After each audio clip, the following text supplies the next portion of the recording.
Más textos disponibles en Simba. 2. Las tres infancias. Al señor Don Tomás C. de Agüero. He de decirlo, aunque el atrevimiento me cueste una multa municipal. Para un hombre de mi temperamento, por no decir idiosincrasia, tiene gravísimos inconvenientes la amistad de un señor alcalde, a cuya persona se profesa un arraigado y por desgracia mutuo, ya viejo cariño, afianzado con el doble remache de sus raros talentos y no comunes virtudes. Cuando un amigo semejante se nos acerca, y, otorgando a nuestro ingenio una alcurnia que no tiene, nos pide una chispa de su luz para convertirla en pan para los menesterosos, no hay medio de resistirle, ni de negarle un esfuerzo heroico en pro de su noble intento. Y entonces se llama a las puertas del ingenio, holgado y desprevenido. Pero el ingenio, que parece fundido en corazón de avaro, echa todos los cerrojos de su mazmorra, y más se esconde cuanto más se le invoca. Y aquí las perplejidades y las angustias, porque la súplica es mandato, y el tiempo avanza, y el término fatal se acerca, y lo que era crepúsculo en la mente, llega a hacerse noche tenebrosa. Expongo estos hechos ante el insigne jurisconsulto, para que en aprecio los tome el magistrado, como razones atenuantes, si mi franqueza llega a parecerle merecedora del papel en que se saldan con la autoridad las cuentas del desacato a ciertos preceptos de sus ordenanzas, o no la haya bastante castigada con haberme sacado al palo, que no otra cosa es, en sustancia, poner a un hombre avesado a la oscuridad de todos los aislamientos, en estas alturas por tantos soles alumbradas y expuestas al rigor de los huracanes de la crítica. Siguiendo en mis propósitos, digo que es fama que el aire libre, sin los ruidos ni el vaivén de la civilización, es un gran inspirador de ideas y un desinteresado y docto consejero. Yo no lo dudo, aunque tengo para mí que con esta receta se han cogido más catarros que pensamientos. Pero es innegable que hay un instinto que le arrastra a uno lejos del rumor de 3. Las gentes cuando tienen necesidad de reconcentrar las fuerzas del espíritu, y que ese instinto me sacó de mi guarida en la ocasión citada, y me condujo, si no al campo, porque estaba lejos y yo perezoso, a cosa que en algo se le parecía, bien que no en colores, en aromas ni en frescura. Sentéme al pie de añoso tronco, como dicen los bucólicos, y no en mullida y olorosa alfombra, sino en duro y empedernido banco, a la sombra del escueto y desgarbado ramaje, porque las tiernas hojas aún dormían arrebujadas en los pliegues entreabiertos de sus yemas. La condición humana tiene tendencias inexplicables. En los conflictos más graves del espíritu, suelen los hombres preocuparse con los sucesos más triviales. El reo que aguarda la sentencia del tribunal que puede enviarle al patíbulo, ¿acaso se entretiene en contar los clavos de la puerta tras de la cual deliberan sus jueces, o en traer a su memoria el día y el precio en que compro los zapatos que lleva puestos? No hay ejemplo de persona que al resbalar en la calle y caer al suelo y quedar en el descalabrada y quizá sin sentido, no trate de indagar, antes que la gravedad de su herida, la causa del resbalón, ni que deje de disputar acaloradamente sobre si la cáscara que piso es de limón o de naranja, como haya quien sostenga lo contrario. Solicitado yo de la propia inexplicable tendencia, al sentarme aquel día en demanda de una idea adecuada a mis intentos, comencé por hacer rayitas caprichosas en la arena del suelo con mi bastón. Después puse todo mi conato en demostrar prácticamente, sobre el propio terreno y con la misma herramienta, la exactitud del teorema geométrico que dice que la superficie de un rectángulo es igual al producto de la base por la altura, cosa que siempre me tuvo sin cuidado, como ustedes pueden comprender. Sin que yo lo afirme. Después traéis caprichosas cifras, y dibuje barcos, y hasta retrate de perfil a mis amigos. Cuando me canse de dibujar, di en el ansia de reparar en los transeúntes, si eran rubios o trigueños, si altos o bajos, si pobres o ricos, en que iría pensando el de la cara hosca y encorvada cerviz, de dónde vendría la que a tales horas tan menudito pisaba, y con empeño recataba la faz, a dónde iría a comer, que comería, que habría cenado, en qué lecho dormiría aquel infeliz de rostro macilento, mal calzado y peor vestido, en cuya mirada triste y angustiosa parecía reflejarse el deseo de trocar la memoria de pasadas abundancias por un mendrugo de pan y una camisa. Como y de que viviría el exótico chulo de ceñidos pantalones, charolada bota, rizada pechera, relumbrante leontina y exagerado chambergo, porque funesta. 4. Preocupación juzgaría un mozuelo sin chaqueta y desaseado, que el ser descortés y blasfemo, al pasar por delante de mí, le daba gran importancia y respetabilidad. Porque no hay leyes que castiguen a los blasfemos como a los ladrones, mientras llega a ser un hecho que la cultura no es enemigo mortal de la taberna, como aseguran los que dicen entender mucho de achaques de moralizar sin decálogo ni carceleros, porque el misero jumento que por más ala pasaba zarandeando las orejas, con una carga que le doblaba el espinazo, no recibía de su ingrata conductora, en recompensa de sus fatigas, más que una lluvia continua de varazos. Sí, bien pesados el entendimiento de la una y el instinto bestial del otro, no tendría la balanza el capricho de inclinarse hacia el platillo del cuadrúpedo. ¿Qué papel le estará destinado en el sublime escenario de la creación, donde nada huelga, al diminuto insecto que se retorcia, esforzándose por apartar un grano de arena que le obstruya su camino? Preocupéme, en fin, con todo menos con lo que debía preocuparme en aquellos momentos, cuando acerto a pasar por delante de mí un verdadero enjambre de niños, corriendo como liebres perseguidas por un galgo. Había los rubios, morenos, rollizos, cenceños, y el más talludo no pasaba de esa edad encantadora de la sinceridad y de la inocencia. Niños, verdaderos niños, libres, sueltos, revoltosos y bullangueros, que gritaban saltando, y, corriendo sin cesar, sudaban más por los gritos que por lo que corrían. No podía ofrecérseme tentación que más lejos de mis intentos me arrastrara. Mi vista se fue tras ellos, y con la vista el último recuerdo de mi compromiso. Jugaban al marro, y me interesa en el juego lo mismo que si en él tomara yo parte. De pronto observé que los gritos crecían, que los dispersos se agrupaban, y que del grupo salía uno como disparado hacia mí, con la hermosa faz desencajada y los ojos anhelantes, perseguido por un camarada, que, según apretaba los dientes y la carrera, debía tener gran empeño en alcanzarle. Al ver la expresión angustiosa de aquella linda criatura, y temiendo lo que al cabo le sucedió, levantéme para salir a su encuentro. Pero ya era tarde, el pobrecillo dio un paso en falso, y cayó al suelo, y únicamente pude evitar que se lastimara la cabeza con los guijarros. El otro niño retrocedió como una exhalación, en cuanto vio caer al fugitivo. Apresuréme a levantar a este, y procuré consolarle, esperando que tan pronto como se incorporara empezaría a poner el grito en el cielo. No bien estuvo de pie, fijo en mí sus grandes ojos azules, de los que se escapaban 5. 2 enormes lágrimas, y lanzo de lo más hondo del pecho un suspiro trémulo e interminable. Ahora empieza, dije para mí. Pero me lleve chasco. El atribulado niño sorbió sus lágrimas en cuanto llegaron a perderse entre los húmedos corales de sus labios, y devoró otro suspiro que aún se le escapaba. Bravo, exclamé dándole un beso. Así se portan los valientes. Te has hecho daño. Y el chico, sin contestar a mi pregunta, se sacudió el traje precioso de terciopelo que bestia, con el gorrito escocés que se quitó de la cabeza, y se limpió el sudor de su linda cara con un pañuelito que a duras penas, y después de meter el brazo hasta el codo, sacó del bolsillo de su pantalón bombacho. Limpiábale yo también y le arreglaba los desordenados rizos de su cabellera rubia, cuando, después de lanzar el tercer suspiro, me dijo, poniéndose muy cuadrado. ¿Ve usted qué taidoria? ¿Pero qué te ha pasado, hijo mío? Le pregunté. Ese Gavielón, me respondió con ira, que estábamos jugando al marro, y salí yo, y Dipes toque. Y como él me pillaba, ya no me podía pillar, porque yo toque. Y Dipes saque un poquitín el pie. Así no más. Y porque le saque, dice que no toco, y me pilla, y dice que ha pillado. Dipes digo yo que eso no vale. Y me escape, y va él y me quiere pillar otra vez. Y cómo me tiene tirria. Me cae. Picardia como ella. ¿Y por qué te tiene tirria? Porque esta mañana sabía el Feuri mejor que él, y a mí me dieron vale, y el hecho 3 borrones en la plana. Por eso. Dígole a usted con Gavielón. Habráse visto envidioso y desaseado. 3 borrones en una plana. ¿Y qué le dijo el maestro? Le pegó 3 coquetazos. Bien hecho. Y Dipes le volvió a palotes. 6. Chupate esa. ¿Y de qué escribes tú? De Saramagullón. Hombre, ¿y qué es eso? De primera con ese letero.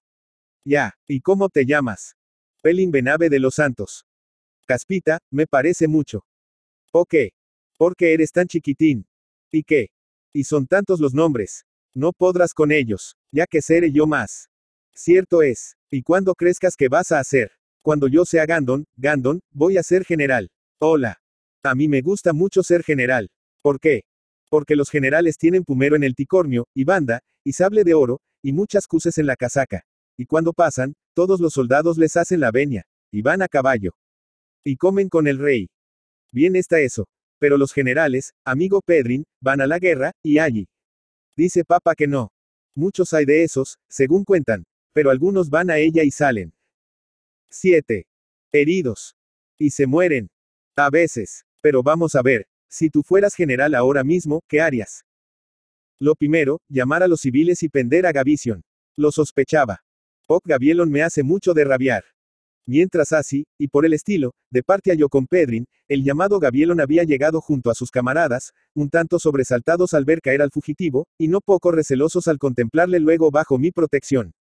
El causante, más valiente o más curioso, después de enterarse de todo y de meditar un momento, salió del grupo, y arrimándose a los árboles, y haciendo una paradita en cada uno de ellos, durante las cuales rolla la yema del índice, sin dejar de mirarme de reojo, llegó hasta el banco inmediato al que yo ocupaba. Pronto imitaron el ejemplo sus camaradas, acercándoseme poco a poco, con las caras compungidas y dando a sus respectivos continentes el aire más inofensivo y bonachón. Era el enemigo de Pedrín trigueño, de ojos de terciopelo, tan negros como centellantes, de blanca y apretada dentadura, labios finos y un tanto desdeñosos, muy rollizo y bastante desaliñado en el vestir. Ven acá, buena pieza. Dijele cuando estuvo a pocos pasos de mí. Porque tienes tirria a Pedrín. Decir yo esto y rodearme la infantil muchedumbre, fue una misma cosa. Saeteábanme sus ojuelos con verdadera avidez. Y aquel racimo de angelicales cabezas y de cuerpos entrelazados, tráyame a la memoria el famoso capricho de la fecundidad, que eternizó el pincel del Tiziano. Cayóse Gabrielón a mi pregunta, y respondióle un camarada desdentado, por estar en la mudanza de los incisivos. No le tiene tirria. Pues que le tiene, si no. Replique fingiéndome muy serio. 8. No sé yo qué le tendrá, repuso, muy grave, el entremetido. Otras voces salieron también del grupo. Y aunque negando todos los supuestos rencores de Gabriel, acusaronle, unánimes, de ser muy dado a pintar sabandijas en los márgenes de las planas, y hacer pajaritas con las hojas del catecismo, cargos que escuchaba el acusado balanceando el cuerpo, recostado contra el árbol, y arrancando media suela descosida de uno de sus zapatos con el otro pie. Toméle yo de todo esto para entrar en animado diálogo con todos ellos, y tras larga y buliciosa sesión, a duras penas los puse en orden y en silencio, contándoles, entre otros, el cuento de Ali, Baba, o sea el de los 40 ladrones exterminados por una esclava.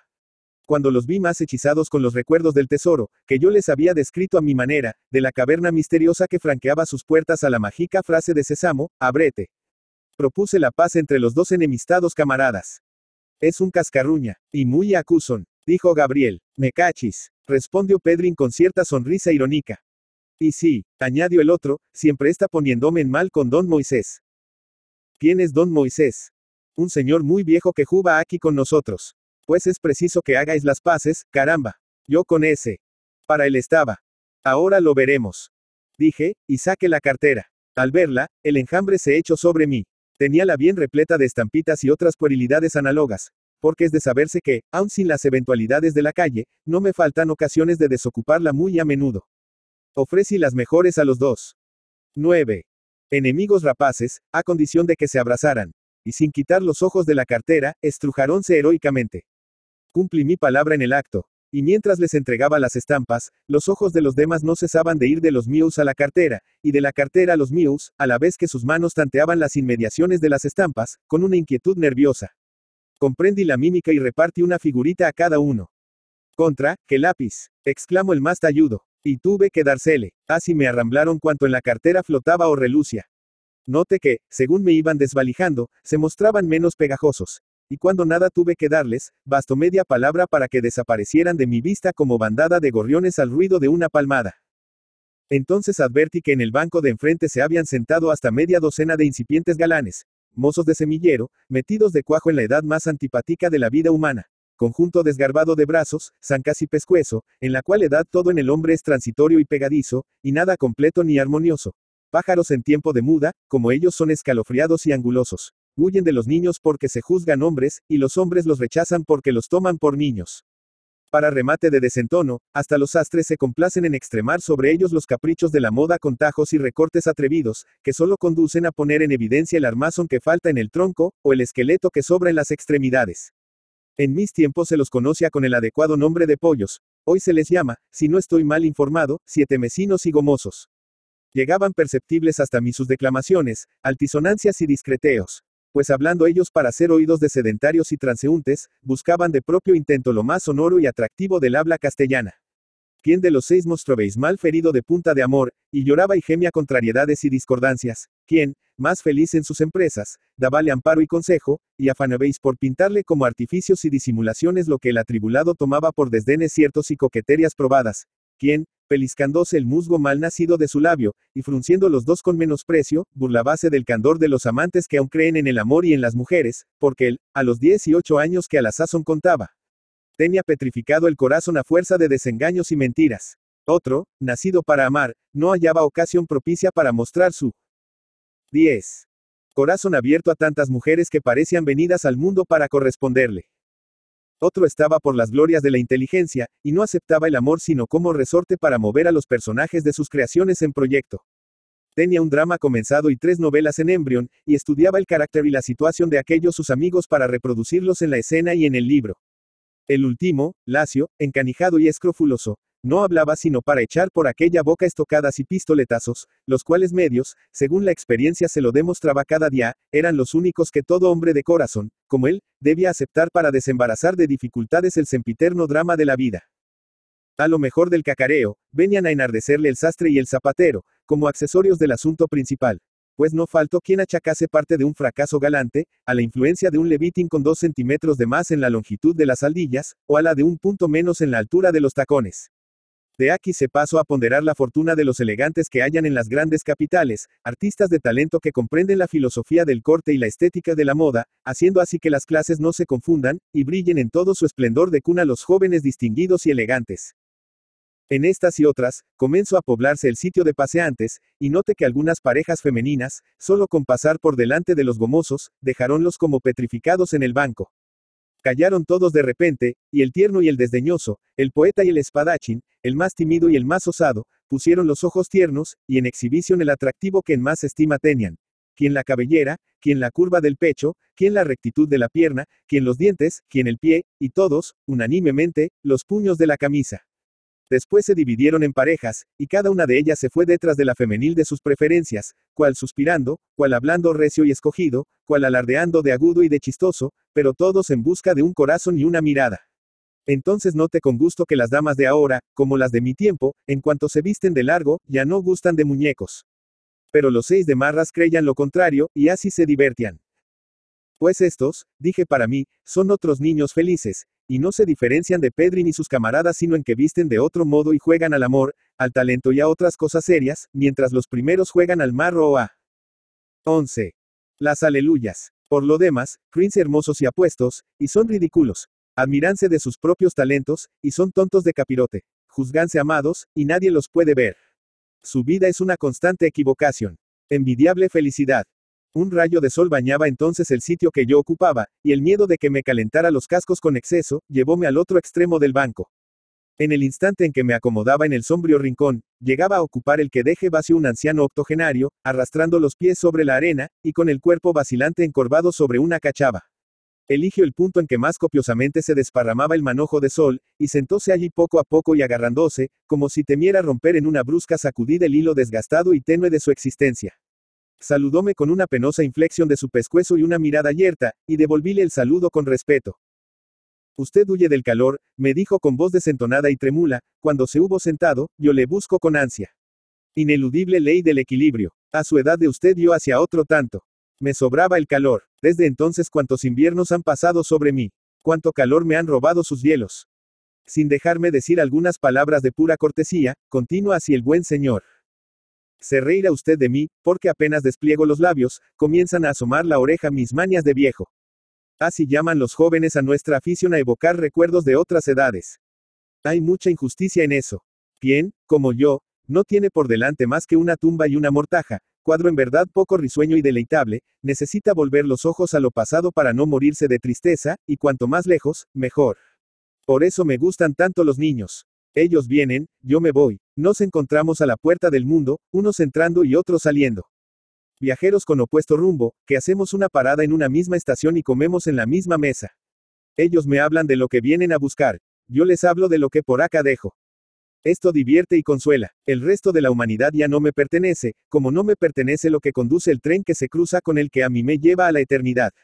Alargar todo lo posible los momentos de parada, a fin de que dure un poco más la compañía de la mesa, es ya mi único negocio. A él me consagro tiempo y aquí me vengo todos los días, como un niño, a jugar con estos niños. ¿Por dónde? 12.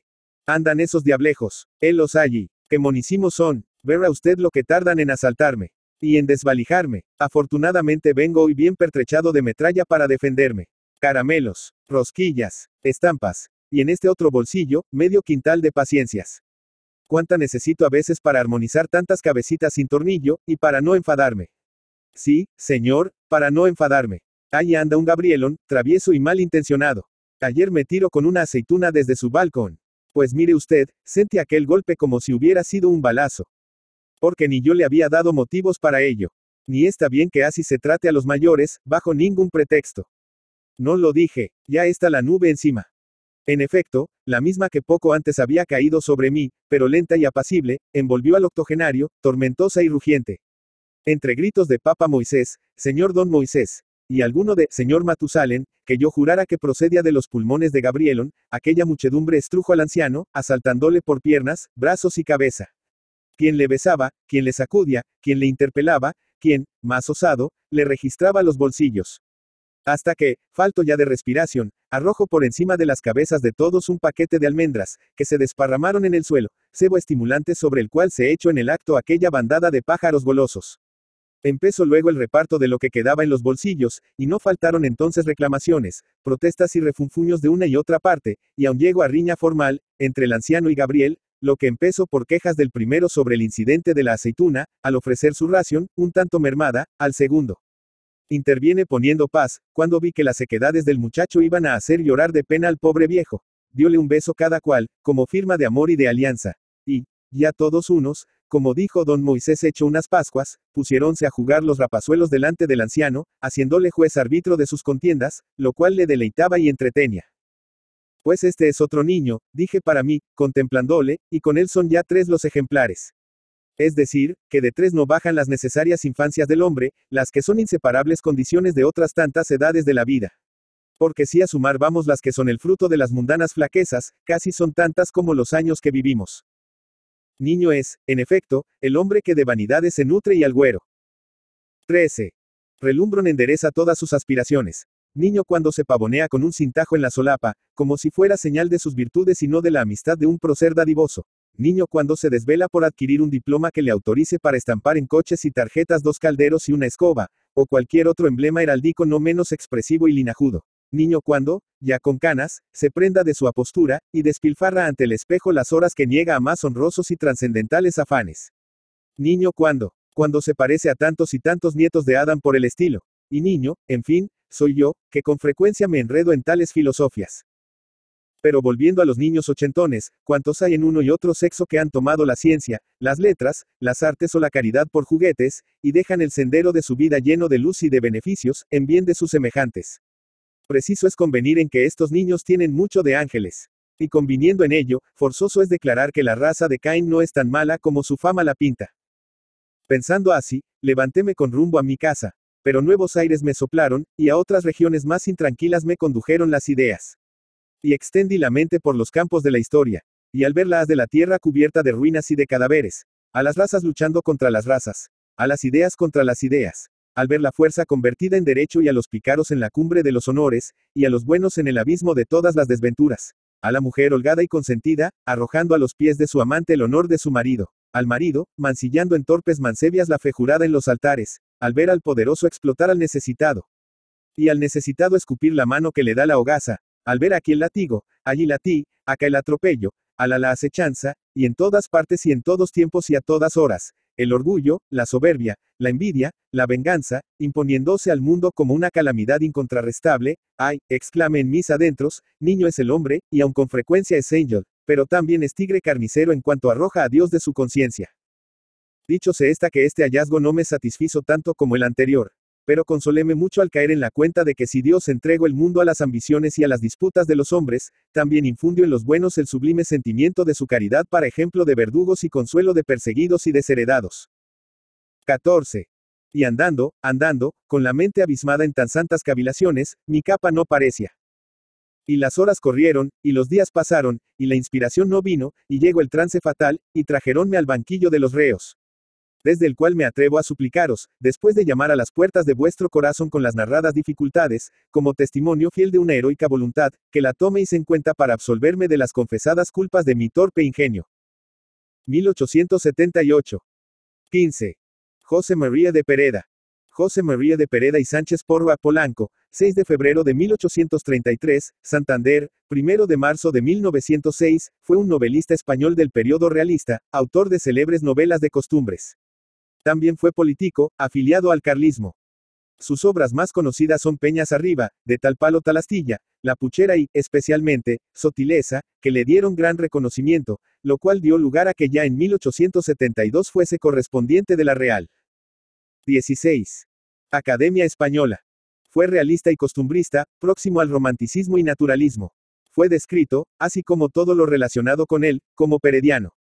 Muchas de sus obras son de carácter autobiográfico. Su corriente literaria más habitual era el realismo, al igual que su contexto histórico. Rechazó las novedades del mundo moderno y ha pasado a la historia por ser uno de los maestros del costumbrismo y de la novela regional, pero supo trascender lo anecdótico para dotar a su obra de un cuidado y un vigor que traspasa el mero regionalismo y lo hizo con una forma moderna de gran valor literario. 17.